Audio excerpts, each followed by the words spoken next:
রাধা। আপনারা হয়তো ভাবছেন কি আশ্চর্য ব্যাপার, প্রত্যেকবার আমি কথা শেষ হওয়ার পরে রাধা রাধা বলি। এইবার আমি আগেই বলে দিলাম। কারণটা কি? কারণ হলো অত্যন্ত বিশেষ। প্রত্যেকবার কথা সমাপ্ত হবার পরে আপনাদের সবার মধ্যে ভালোবাসা বিতরণ করতে চাই, তাই রাধা রাধা বলি। কিন্তু এইবার এই নতুন এবং বিশেষ সূত্রপাতে প্রথমে প্রেম বিতরণ করা অত্যন্ত আবশ্যক। এবার একটা বিষয় আছে যা জানেন হয়তো সকলেই, কিন্তু বুঝতে খুব কম জন পারেন। এই প্রেম, এই আনন্দ, এই সকল কিছুর সূত্রপাত হয় নিঃস্বার্থ আবেগের দ্বারা। ঠিক যেমন একজন মাতাকেই দেখে নিন। যখনই একজন মাতা সন্তানকে জন্ম দেন, তখন এই সংসার ভুলে যায় যে তার জন্য এটা একটা নতুন জন্ম। কারণ একজন নারী তখন একজন মাতৃরূপে নতুন ভাবে জন্ম নেন। একজন নারী স্ত্রী ও গৃহবধূ রূপে কিছু অধিকার লাভ করে থাকেন, কিন্তু তিনি যখন মা হয়ে যান তখন তিনি শুধুই দান করতে শেখেন। নিজের সন্তানের জন্য কত কিছুই না করেন, তাকে বাৎসল্যের সাগরে ভাসিয়ে নিয়ে যান। এই সংসারে রাজকুমার জন্ম নিতেই পারেন, তাকে রাম এবং লক্ষণ কিন্তু মায়েরাই বানিয়ে তোলেন। একজন গোয়ালা জন্ম নেয়, তাকে দ্বারকাধীশ একজন মাই বানিয়ে তোলেন। পিতা হলেন সেই পর্বত যার একটা অংশ হলো তার সন্তান, কিন্তু মা হলেন সেই শিল্পী যিনি একটা পাথরকে খোদাই করে এমন এক মূর্তি গড়ে তোলেন যাকে সকলে পূজনীয় মনে করেন।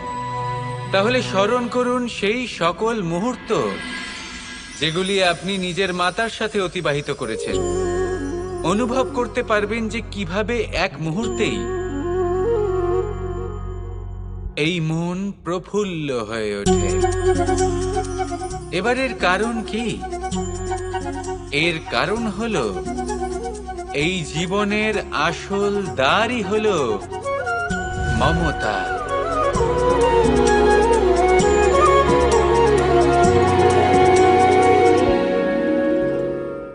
বিগত দিনের কিছু কথা মনে পড়ে গেল। এক অদ্ভুত ঘটনা যা অমূল্য শিক্ষা দিয়ে যেতে পারে।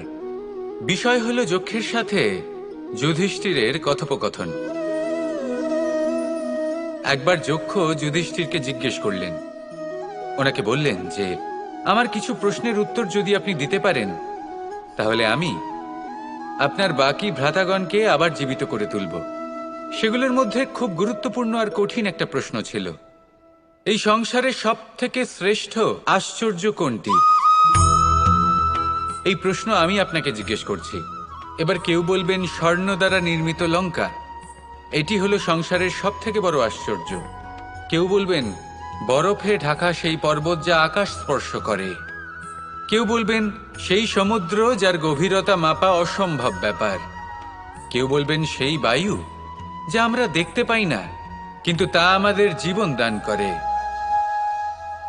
সংসারের সব থেকে বড় আশ্চর্য কি, সেই প্রশ্নের উত্তর যুধিষ্ঠির দিয়েছিলেন, আর তা ছিল শ্রেষ্ঠ উত্তর এবং উচিত। উনি বলেছিলেন যে সংসারে প্রতিদিন কোনো ব্যক্তি জন্ম লাভ করেন আর কোনো ব্যক্তি মৃত্যুও লাভ করেন। এবার এই কথাটা সবাই জানেন, সবাই বোঝেন, এই চিন্তায় থাকেন, এই নিয়ে কষ্ট পান, এই নিয়ে ব্যাকুল হয়ে থাকেন যে উনি একদিন মৃত্যু লাভ করবেন, তার থেকে দূরে পালাতে চেষ্টা করেন। বলেন যে আমি মৃত্যু লাভ করতে চাই না। কেন? যেখানে কোনটা করুন যাতে আপনি যে কাজ করছেন তার দ্বারা যেন অন্যের মঙ্গল হয়, এই প্রচেষ্টাই আপনার জীবনকে প্রসন্নতা আর প্রেম দ্বারা ভরিয়ে তুলবে। এই মন সুপ্রসন্ন হয়ে বলবে রাধা রাধা। ধন, সম্পত্তি, এগুলো আসলে কি? এগুলো শুধু সেই মূল্য যার দ্বারা আমরা কোনো কিছু অর্জন করতে পারি। এবার এই ধনের দ্বারা এই সংসারে অনেক কিছু লাভ করা সম্ভব, কিন্তু সেই সব কিছুই শুধুমাত্র ভৌতিক বস্তুই হবে, ভৌতিক সামগ্রী, ভৌতিক সুবিধা। অর্থাৎ আপনার কাছে যতই ধন থাকুক, তা আপনাকে শান্তির ঘুম এনে দিতে পারবে না, আপনাকে জীবনের বাস্তব সুখের অনুভূতি লাভ করাতে পারবে না, কারণ এগুলো ভৌতিক ধন। এ ভৌতিক বস্তুই অর্জন করাতে সক্ষম। বাস্তবিক ধন কি?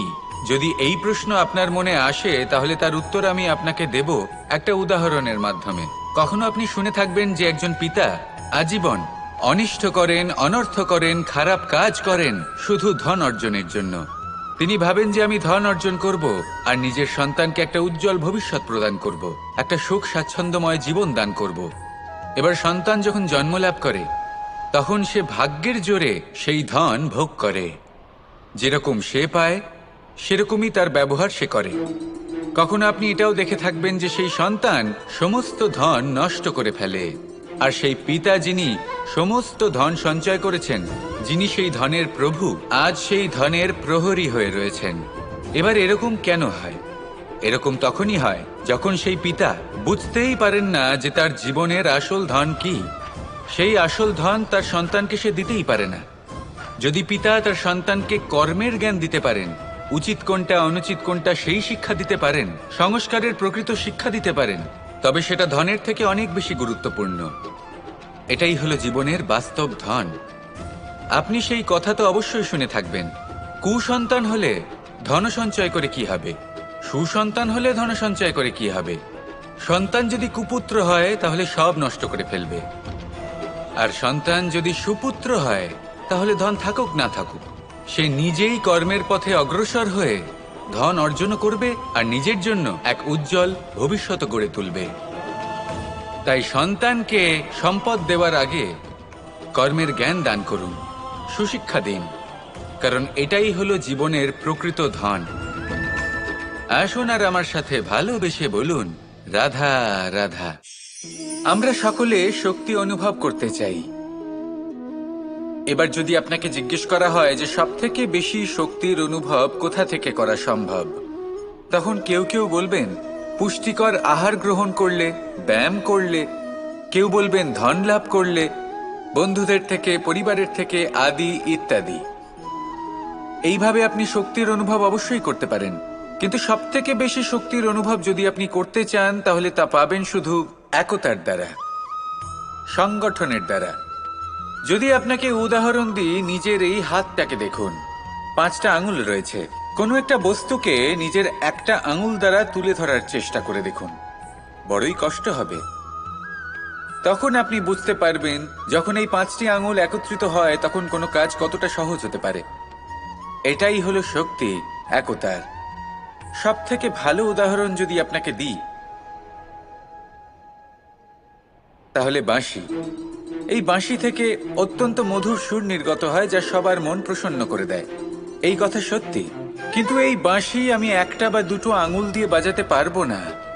আমাকে প্রত্যেকটা আঙুল ব্যবহার করতেই হবে, তবেই এর থেকে মধুর সুর নির্গত হবে যা সকলকে প্রসন্ন করবে, ঠিক কিনা? ঠিক এইভাবেই যদি আপনি চান যে আপনার জীবনরূপী বাঁশি থেকেও মধুর সুর নির্গত হোক বা সবার মনকে প্রসন্ন করে তুলুক, তাহলে আপনাকেও জীবনে একতা নিয়ে আসতেই হবে। আপনি একাও কর্ম করতে পারেন, পথ চলতেও পারেন, সামনেও এগোতে পারেন, সাফল্যও লাভ করতে পারেন। কিন্তু যখন সকলে একসাথে এগোবেন, সেই পথে চলবেন, সেই কর্মই করবেন, তখন লক্ষ্যে অবশ্যই পৌঁছবেন, সাফল্য অবশ্যই লাভ করবেন। কিন্তু সেই সাফল্য এবং তার আনন্দর সংমিশ্রণটাই একটু অন্যরকম হবে। তাই জীবনে ঐক্যবদ্ধ হন, একসাথে মিলে এগোতে থাকুন, আর আমার সাথে ভালোবেসে বলুন, রাধা রাধা। জীবনে 2 ধরনের আবেগ রয়েছে যার কোনো মূল্য নেই। আমার কথার অর্থ এটা নয় যে এদের কোনো গুরুত্ব নেই, গুরুত্ব যথেষ্টই রয়েছে, শুধু এদের জন্য আপনাকে কোনো মূল্য দিতে হয় না। প্রথম আবেগ হলো আনন্দ, প্রসন্নতা। এটা আপনি যে কোনো জায়গায় খুঁজে পেতে পারেন যদি আপনি খুঁজে পেতে চান। আপনি কোনো পুষ্পের সৌন্দর্য দেখে প্রসন্ন হতে পারেন, বায়ুর কারণে যখন একটি বৃক্ষ শিহরিত হয় সেটা দেখে আপনি প্রসন্ন হতে পারেন, একটা ছোট্ট শিশুর কলরব শুনেও আপনি প্রসন্ন হতে পারেন, একটা ক্রন্দনরত বালককে হাসিয়ে আপনি প্রসন্ন হতে পারেন। সবকিছু আপনার উপর নির্ভরশীল। সেখানে আরেকটি আবেগ হলো দুশ্চিন্তা। মানুষ বড়ই দুশ্চিন্তা করতে থাকে। আজ আমি এই কাজ করেছি, সেই বিষয়ে চিন্তা। আজ আমি এই কাজ করতে পারিনি, সেই বিষয়ে চিন্তা। কাল আমাকে এই কাজ করতে হবে, সেই নিয়ে চিন্তা। আমি কি সেই কাজটা করতে পারবো, সেই বিষয়েও দুশ্চিন্তা। চিন্তা সর্বত্র রয়েছে, যার জন্য মূল্য দিতে হয় না। যত চান আপনি একত্রিত করতে পারেন। একটা গুরুত্বপূর্ণ কথা মনে রাখবেন, প্রসন্নতা জীবনের একটা নতুন সূত্রপাত। সেখানে দুশ্চিন্তা হলো জীবনের চিতার সমান। এবার এই দুটি আবেগ হলো মূল্যহীন, দুটোই আপনার সামনে আছে। কোনটা চয়ন করবেন আপনি, দুশ্চিন্তা নাকি প্রসন্নতা? সিদ্ধান্ত আপনারই। আসুন আর আমার সাথে ভালোবেসে বলুন, রাধা রাধা। এবার এরকম কেন হয়? এরকম তখনই হয় যখন পিতা বুঝতেই পারেন না যে তার জীবনের আসল ধন কি। সেই আসল ধন তার সন্তানকে সে দিতেই পারে না। যদি পিতা তার সন্তানকে কর্মের জ্ঞান দিতে পারেন, উচিত কোনটা অনুচিত কোনটা সেই শিক্ষা দিতে পারেন, সংস্কারের প্রকৃত শিক্ষা দিতে পারেন, তবে সেটা ধনের থেকে অনেক বেশি গুরুত্বপূর্ণ। এটাই হলো জীবনের বাস্তব ধন। আপনি সেই কথা তো অবশ্যই শুনে থাকবেন, কুসন্তান হলে ধন সঞ্চয় করে কি হবে, সুসন্তান হলে ধন সঞ্চয় করে কি হবে। সন্তান যদি কুপুত্র হয় তাহলে সব নষ্ট করে ফেলবে, আর সন্তান যদি সুপুত্র হয় তাহলে ধন থাকুক না থাকুক সে নিজেই কর্মের পথে অগ্রসর হয়ে ধন অর্জন করবে আর নিজের জন্য এক উজ্জ্বল ভবিষ্যৎ গড়ে তুলবে। তাই সন্তানকে সম্পদ দেওয়ার আগে কর্মের জ্ঞান দান করুন, সুশিক্ষা প্রদান করুন, কারণ এটাই হলো জীবনের প্রকৃত ধন। আসুন আর আমার সাথে ভালোবেসে বলুন, রাধা রাধা। এই সংসারের প্রত্যেক বস্তুর, প্রত্যেক পরিস্থিতির, প্রত্যেক আবেগের দুটি দিক আছে। এর মধ্যে পার্থক্য করা সম্ভব শুধুমাত্র দৃষ্টিভঙ্গির দ্বারা। যদি কোনো ব্যক্তি পর্বত শিখরে দাঁড়িয়ে থাকেন তাহলে উনি এটাই দেখতে পাবেন যে এই জলের ধারা সমুদ্রের দিকে বয়ে চলেছে। আরেক ব্যক্তি যিনি সমুদ্রের কাছে দাঁড়িয়ে আছেন তার এটাই মনে হবে যে এই জলের ধারা সমুদ্রের দিকে আসছে। এখানে বিষয়টা হলো দৃষ্টিভঙ্গির, আর এটাই সময়ের সাথেও হয়ে থাকে।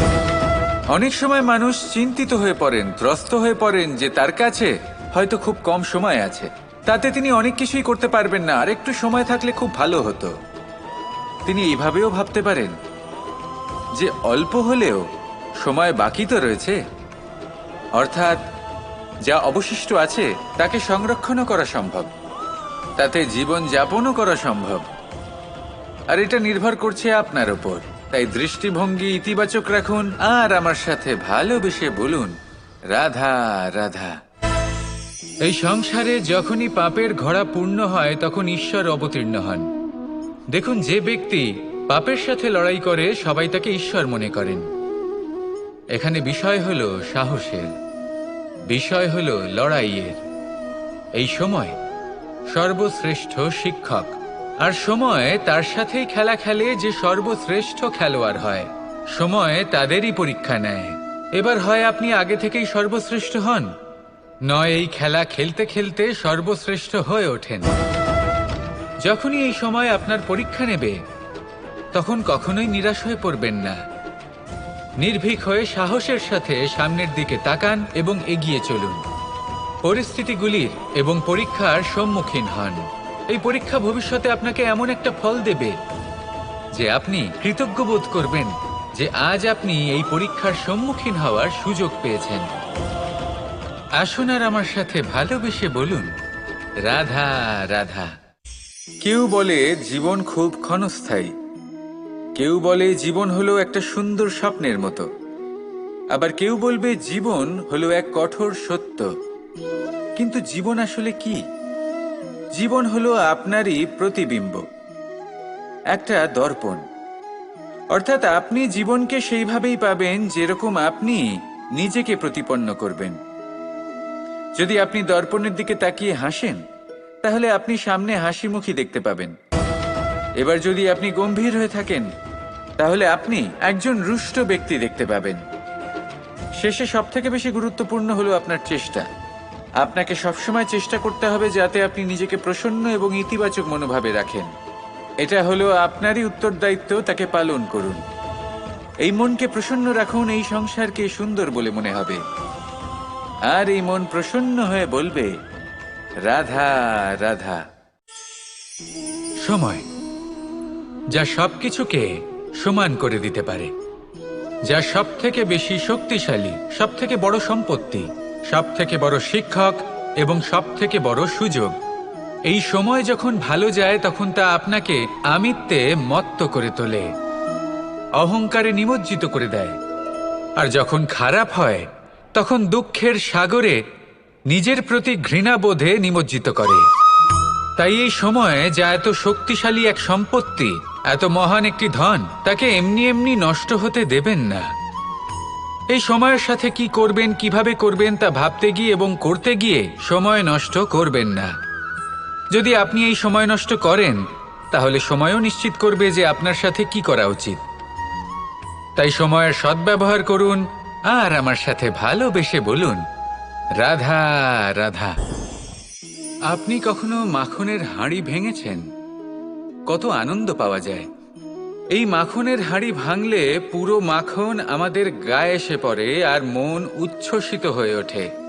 কিন্তু তার জন্য বালগোপালদের কত চেষ্টা করতে হয় সেটা কখনো ভেবে দেখেছেন? প্রথমে বড়ই পরিশ্রম করে একের ওপর এক সাবধানে ওপরে চড়তে হয়, তারপরে ভারসাম্য বজায় রাখতে হয়, পড়ে গেলে হবে না। তারপর এই হাতের দ্বারা সেই মাখনের হাঁড়ি ভাঙতে হয়, তখন মাখন পড়ে। এবার এরকমই কিছু আমাদের জীবনে আমাদের সাথেও হয়। এবার আপনি বলবেন যে মাখনের হাঁড়ি ভাঙার এই প্রক্রিয়া, তার সাথে জীবনের কি সম্পর্ক থাকতে পারে? আসলে আমাদের মনের মাঝেও একটা হাঁড়ি রয়েছে, অহংকারের হাঁড়ি।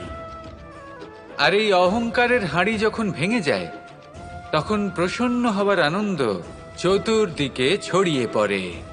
এই মন, এই আত্মা, এই দুই প্রসন্ন হয়ে যায়। কিন্তু তার জন্য আপনাদেরকেও বালগোপালের মতো চেষ্টা করে যেতেই হবে, ভারসাম্য বজায় রাখতেই হবে মনের মাঝে এবং এই বুদ্ধিতে, ভালো এবং মন্দের মধ্যে, লোভ এবং পরমার্থের মধ্যে। আর তারপর নিজে হাতে অহংকারের এই হাঁড়ি ভেঙে দিতে হয়। দেখুন, যদি ঈশ্বরের সঙ্গ লাভ করতে চান তাহলে অহংকারের এই হাঁড়ি ভাঙতেই হবে। আসুন আর আমার সাথে ভালোবেসে বলুন, রাধা রাধা। মানুষের এই জীবন, মানুষ জন্ম নেয়, একটা নির্দিষ্ট সময়ের পরে এই সংসার ত্যাগ করে চলেও যায়। এবার শুধু এটাই আবশ্যক নয় যে এই জীবনকালকে আপনি যাপন করবেন, শুধু এটাই গুরুত্বপূর্ণ নয়। আবশ্যক এবং গুরুত্বপূর্ণ হলো এটা যে এই জীবনকালে আপনি এমন কিছু করেন যাতে এই সংসারের মঙ্গল হয়, যাতে এই সংসার আপনাকে মনে রাখে, আপনার থেকে প্রেরিত হয়, আপনার মতো হতে চায়, প্রত্যেক বছর আপনার জন্মতিথির অপেক্ষা করে, এমনভাবে আপনার জন্মদিন পালন করে যাতে সেটা মহোৎসবের আকার ধারণ করে। এবার এই জন্মদিন এমনি এমনি মহোৎসবে পরিণত হয় না। তখন হয় না যখন কোনো ব্যক্তি রাজার রূপে বা কোনো গোয়ালার রূপে জন্মগ্রহণ করে। তখন পরিণত হয় যখন একজন মানুষ জন্মগ্রহণের পরে এই সংসারকে কোনো শিক্ষা দিয়ে যান। কিভাবে একজন মানুষ গোয়ালা থেকে রাজা হতে পারে, কিভাবে একজন মানুষ অসত্য থেকে সত্যের পথে চলতে শুরু করেন, অধর্ম থেকে ধর্মের পথে চালিত হতে পারেন, কিভাবে অন্ধকার থেকে প্রকাশের দিকে যেতে পারেন, কিভাবে নিজের আত্মাকে পরমাত্মার সাথে মিলিত করতে পারেন। তা সে রামনবমী হোক বা জন্মাষ্টমী হোক, তাদের জীবনের সাথে জড়িত প্রত্যেক মুহূর্ত একটা পরবের আকার ধারণ করে। তাহলে আপনিও এইভাবে নিজের জীবন যাপন করতে থাকুন। এই সংসারে শুধু ভালোবাসা বিতরণ করুন, কিছুটা এমনভাবে বিতরণ করুন যাতে আপনি এই সংসার থেকে চলে যাওয়ার পরেও এই সংসারে আপনি শুধুই ভালোবাসা বিতরণ করতে পারেন। যদি আপনি এরকম করেন, সংসারকে প্রেরণা দেন, তাহলে আপনার জীবনও রাধা কৃষ্ণের প্রেমের মতোই অলৌকিক এবং দৈব হয়ে উঠবে। আসুন আর আমার সাথে ভালোবেসে বলুন, রাধা রাধা, রাধা রাধা। আপনারা হয়তো ভাবছেন কি আশ্চর্য ব্যাপার, প্রত্যেকবার আমি কথা শেষ হওয়ার পরে রাধা রাধা বলি। এইবার আমি আগেই বলে দিলাম। কারণটা কি? কারণ হলো অত্যন্ত বিশেষ। প্রত্যেকবার কথা সমাপ্ত হবার পরে আপনাদের সবার মধ্যে ভালোবাসা বিতরণ করতে চাই, তাই রাধা রাধা বলি। কিন্তু এইবার এই নতুন এবং বিশেষ সূত্রপাতে প্রথমে প্রেম বিতরণ করা অত্যন্ত আবশ্যক। এবার একটা বিষয় আছে যা জানেন হয়তো সকলেই, কিন্তু বুঝতে খুব কম জন পারেন। এই প্রেম, এই আনন্দ, এই সকল কিছুর সূত্রপাত হয় নিঃস্বার্থ আবেগের দ্বারা। ঠিক যেমন একজন মাতাকেই দেখে নিন। যখনই একজন মাতা সন্তানকে জন্ম দেন, তখন এই সংসার ভুলে যায় যে তার জন্য এটা একটা নতুন জন্ম। কারণ একজন নারী তখন একজন মাতৃরূপে নতুন ভাবে জন্ম নেন। একজন নারী স্ত্রী ও গৃহবধূ রূপে কিছু অধিকার লাভ করে থাকেন, কিন্তু তিনি যখন মা হয়ে যান তখন তিনি শুধুই দান করতে শেখেন। নিজের সন্তানের জন্য কত কিছুই না করেন, তাকে বাৎসল্যের সাগরে ভাসিয়ে নিয়ে যান। এই সংসারে রাজকুমার জন্ম নিতেই পারেন, তাকে রাম এবং লক্ষণ কিন্তু মায়েরাই বানিয়ে তোলেন। একজন গোয়ালা জন্ম নেয়, তাকে দ্বারকাধীশ একজন মাই বানিয়ে তোলেন। পিতা হলেন সেই পর্বত যার একটা অংশ হলো তার সন্তান, কিন্তু মা হলেন সেই শিল্পী যিনি একটা পাথরকে খোদাই করে এমন এক মূর্তি গড়ে তোলেন যাকে সকলে পূজনীয় মনে করেন। তাহলে স্মরণ করুন সেই সকল মুহূর্ত যেগুলি আপনি নিজের মাতার সাথে অতিবাহিত করেছেন। অনুভব করতে পারবেন যে কিভাবে এক মুহূর্তেই এই মন প্রফুল্ল হয়ে ওঠে। এবারের কারণ কি? এর কারণ হলো এই জীবনের আসল দ্বারই হলো মমতা।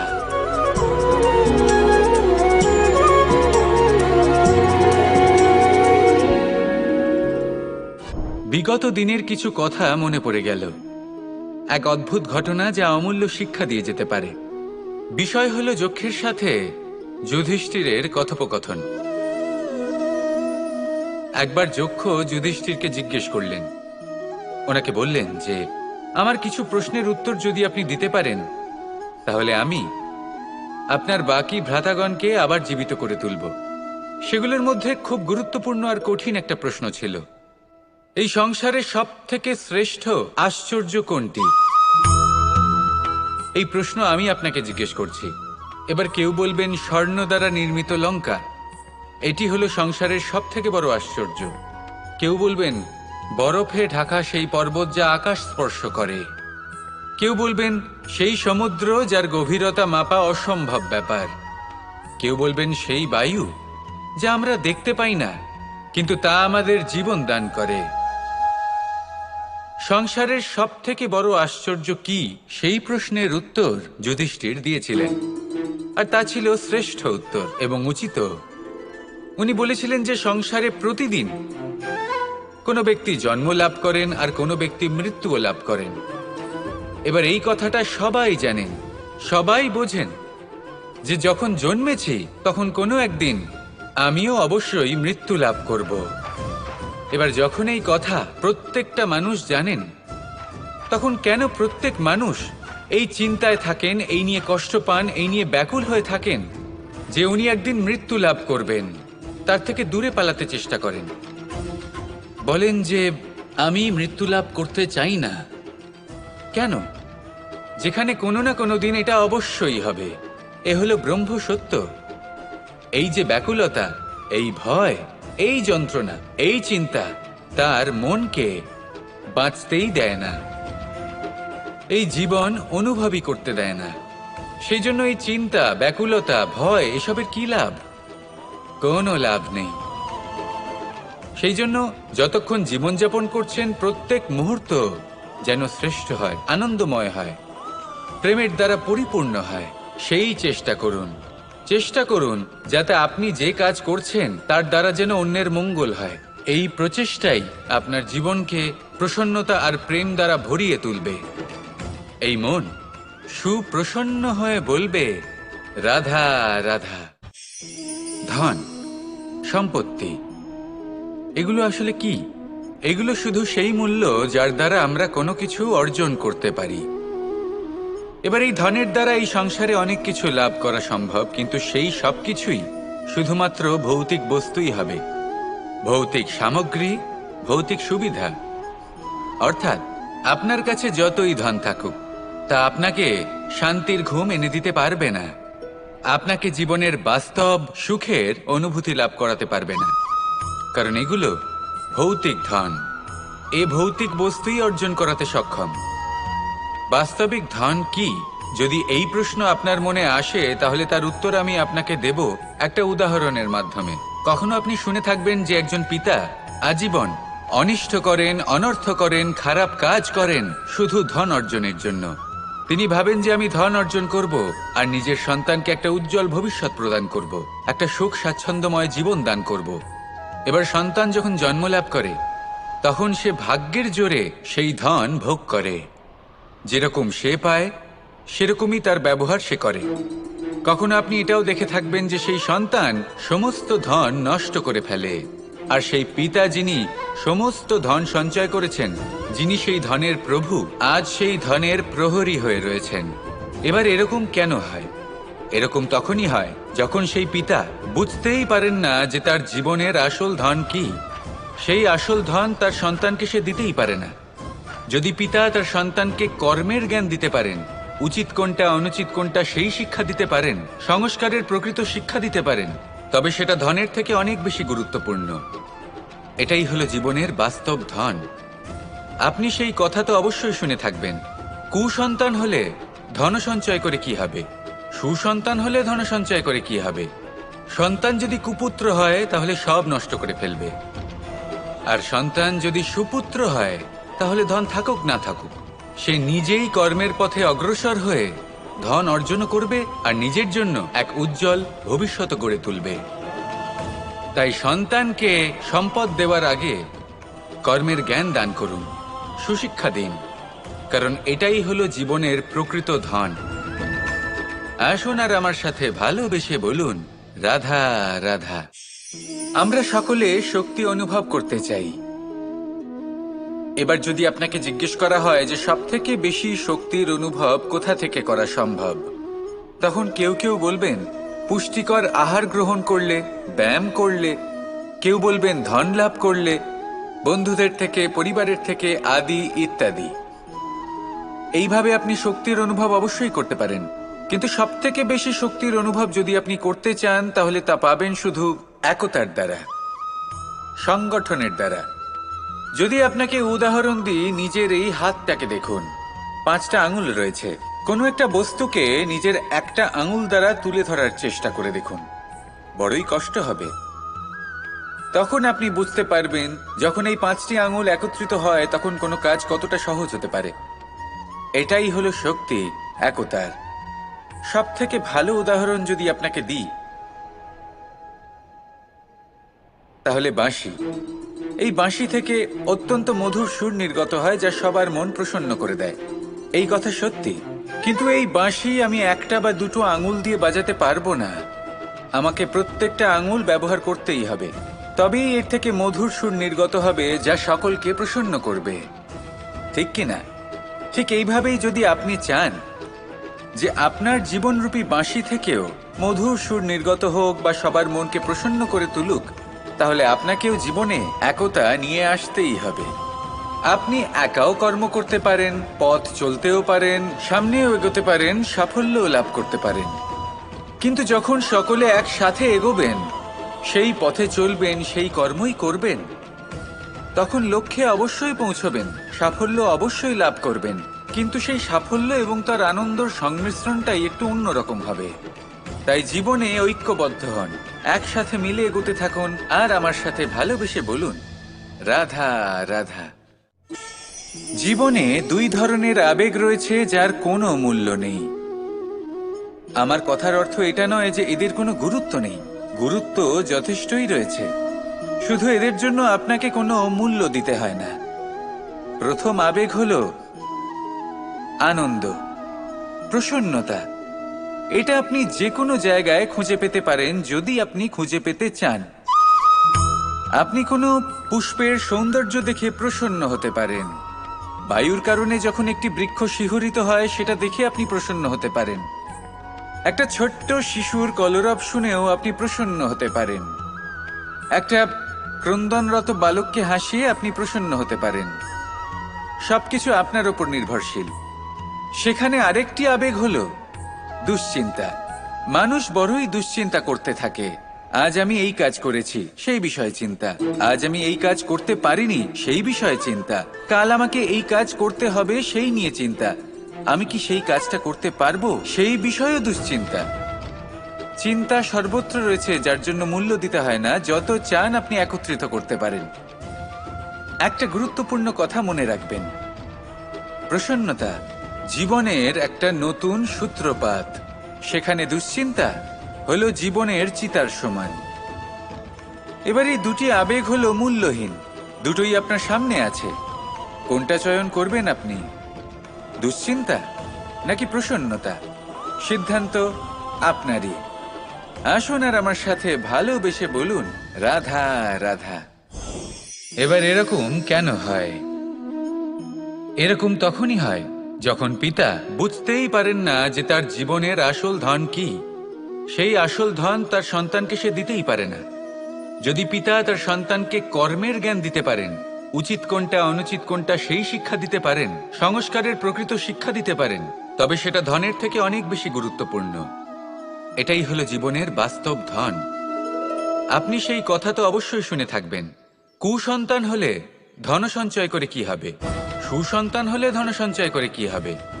সন্তান যদি কুপুত্র হয় তাহলে সব নষ্ট করে ফেলবে, আর সন্তান যদি সুপুত্র হয় তাহলে ধন থাকুক না থাকুক সে নিজেই কর্মের পথে অগ্রসর হয়ে ধন অর্জন করবে আর নিজের জন্য এক উজ্জ্বল ভবিষ্যৎ গড়ে তুলবে। তাই সন্তানকে সম্পদ দেওয়ার আগে কর্মের জ্ঞান দান করুন, সুশিক্ষা প্রদান করুন, কারণ এটাই হলো জীবনের প্রকৃত ধন। আসুন আর আমার সাথে ভালোবেসে বলুন, রাধা রাধা। এই সংসারের প্রত্যেক বস্তুর, প্রত্যেক পরিস্থিতির, প্রত্যেক আবেগের দুটি দিক আছে। এর মধ্যে পার্থক্য করা সম্ভব শুধুমাত্র দৃষ্টিভঙ্গির দ্বারা। যদি কোনো ব্যক্তি পর্বত শিখরে দাঁড়িয়ে থাকেন তাহলে উনি এটাই দেখতে পাবেন যে এই জলের ধারা সমুদ্রের দিকে বয়ে চলেছে। আরেক ব্যক্তি যিনি সমুদ্রের কাছে দাঁড়িয়ে আছেন তার এটাই মনে হবে যে এই জলের ধারা সমুদ্রের দিকে আসছে। এখানে বিষয়টা হলো দৃষ্টিভঙ্গির, আর এটাই সময়ের সাথেও হয়ে থাকে। অনেক সময় মানুষ চিন্তিত হয়ে পড়েন, ত্রস্ত হয়ে পড়েন যে তার কাছে হয়তো খুব কম সময় আছে, তাতে তিনি অনেক কিছুই করতে পারবেন না, আর একটু সময় থাকলে খুব ভালো হতো।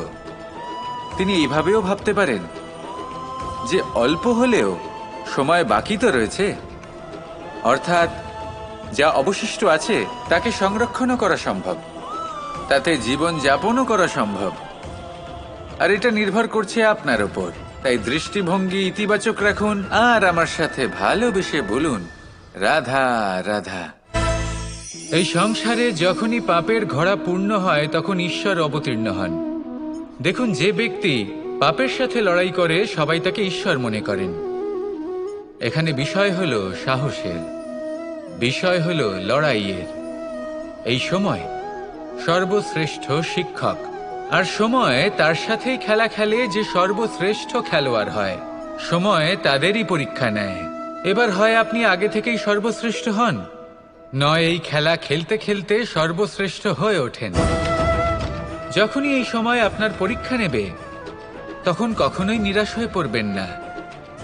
নির্ভীক হয়ে সাহসের সাথে সামনের দিকে তাকান এবং এগিয়ে চলুন। পরিস্থিতিগুলির এবং পরীক্ষার সম্মুখীন হন। এই পরীক্ষা ভবিষ্যতে আপনাকে এমন একটা ফল দেবে যে আপনি কৃতজ্ঞ বোধ করবেন যে আজ আপনি এই পরীক্ষার সম্মুখীন হওয়ার সুযোগ পেয়েছেন। আসুন আর আমার সাথে ভালোবেসে বলুন, রাধা রাধা। কেউ বলে জীবন খুব ক্ষণস্থায়ী, কেউ বলে জীবন হলো একটা সুন্দর স্বপ্নের মতো, আবার কেউ বলবে জীবন হলো এক কঠোর সত্য। কিন্তু জীবন আসলে কি? জীবন হলো আপনারই প্রতিবিম্ব, একটা দর্পণ। অর্থাৎ আপনি জীবনকে সেইভাবেই পাবেন যেরকম আপনি নিজেকে প্রতিপন্ন করবেন। যদি আপনি দর্পণের দিকে তাকিয়ে হাসেন, তাহলে আপনি সামনে হাসি মুখী দেখতে পাবেন। এবার যদি আপনি গম্ভীর হয়ে থাকেন, তাহলে আপনি একজন রুষ্ট ব্যক্তি দেখতে পাবেন। শেষে সবথেকে বেশি গুরুত্বপূর্ণ হলো আপনার চেষ্টা। আপনাকে সবসময় চেষ্টা করতে হবে যাতে আপনি নিজেকে প্রসন্ন এবং ইতিবাচক মনোভাবে রাখেন। এটা হলো আপনারই উত্তরদায়িত্ব, তাকে পালন করুন। এই মনকে প্রসন্ন রাখুন, এই সংসারকে সুন্দর বলে মনে হবে। আর এই মন প্রসন্ন হয়ে বলবে, রাধা রাধা। সময়, যা সবকিছুকে সমান করে দিতে পারে, যা সব থেকে বেশি শক্তিশালী, সব থেকে বড় সম্পত্তি, সব থেকে বড় শিক্ষক এবং সব থেকে বড় সুযোগ। এই সময় যখন ভালো যায় তখন তা আপনাকে আমিত্বে মত্ত করে তোলে, অহংকারে নিমজ্জিত করে দেয়। আর যখন খারাপ হয় তখন দুঃখের সাগরে নিজের প্রতি ঘৃণাবোধে নিমজ্জিত করে। তাই এই সময় যা এত শক্তিশালী এক সম্পত্তি, এত মহান একটি ধন, তাকে এমনি এমনি নষ্ট হতে দেবেন না। এই সময়ের সাথে কি করবেন, কিভাবে করবেন তা ভাবতে গিয়ে এবং করতে গিয়ে সময় নষ্ট করবেন না। যদি আপনি এই সময় নষ্ট করেন, তাহলে সময়ও নিশ্চিত করবে যে আপনার সাথে কি করা উচিত। তাই সময়ের সদ্ব্যবহার করুন আর আমার সাথে ভালোবেসে বলুন, রাধা রাধা। আপনি কখনো মাখনের হাঁড়ি ভেঙেছেন? কত আনন্দ পাওয়া যায়। এই মাখনের হাঁড়ি ভাঙলে পুরো মাখন আমাদের গায়ে এসে পড়ে আর মন উচ্ছ্বসিত হয়ে ওঠে। কিন্তু তার জন্য বালগোপালদের কত চেষ্টা করতে হয় সেটা কখনো ভেবে দেখেছেন? প্রথমে বড়ই পরিশ্রম করে একের ওপর এক সাবধানে ওপরে চড়তে হয়, তারপরে ভারসাম্য বজায় রাখতে হয়, পড়ে গেলে হবে না। তারপর এই হাতের দ্বারা সেই মাখনের হাঁড়ি ভাঙতে হয়, তখন মাখন পড়ে। এবার এরকমই কিছু আমাদের জীবনে আমাদের সাথেও হয়। এবার আপনি বলবেন যে মাখনের হাঁড়ি ভাঙার এই প্রক্রিয়া, তার সাথে জীবনের কি সম্পর্ক থাকতে পারে? আসলে আমাদের মনের মাঝেও একটা হাঁড়ি রয়েছে, অহংকারের হাঁড়ি। আর এই অহংকারের হাঁড়ি যখন ভেঙে যায়, তখন প্রসন্ন হবার আনন্দ চতুর্দিকে ছড়িয়ে পড়ে। এই মন, এই আত্মা, এই দুই প্রসন্ন হয়ে যায়। কিন্তু তার জন্য আপনাদেরকেও বালগোপালের মতো চেষ্টা করে যেতেই হবে, ভারসাম্য বজায় রাখতেই হবে মনের মাঝে এবং এই বুদ্ধিতে, ভালো এবং মন্দের মধ্যে, লোভ এবং পরমার্থের মধ্যে। আর তারপর নিজে হাতে অহংকারের এই হাঁড়ি ভেঙে দিতে হয়। দেখুন, যদি ঈশ্বরের সঙ্গ লাভ করতে চান তাহলে অহংকারের এই হাঁড়ি ভাঙতেই হবে। আসুন আর আমার সাথে ভালোবেসে বলুন, রাধা রাধা।